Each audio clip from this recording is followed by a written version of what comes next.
Hey guys, I'm Mezzy and welcome to this Quickstart guide for Mythic Nexus Point Xenas. Nexus Point is one of the new dungeons in the Midnight Season 1 dungeon pool. The first boss is Kasreth. To start with, when the arcane beams spawn, don't stand in them. The only exception is when you get the reflex charge debuff on you. When you have the blue arrow on you, run into and stand into the intersection of beams. Standing in the beams with the debuff will allow you to make space, but only run into the beams once the beams are blue. Next, Flux Collapse will regularly cause puddles to spawn where you're standing, so group the puddles together. And when Core Spark Detonation is cast, run out of the circle and make sure you don't get pushed back into a beam or a puddle on the floor. The entire group will take a healing absorb on them and a giant puddle will spawn on the floor. Lastly, tanks will take damage from the instant cast Arcane Zap.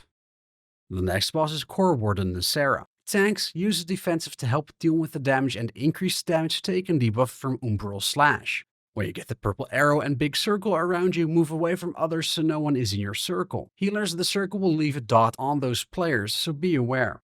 When the ads spawn, kill them, don't stand in the circles, and Grand Nullifiers will need interrupts. Lastly, when the yellow line of Lightscar Flare spawns, don't stand in it right away. After Lothraxion charged the boss, run into the light beam to get a 300% damage increase on the boss. You'll take some damage that needs to be healed, and if any ads are still up when this phase ends, the boss will deal a ton of damage to the group, so don't let that happen.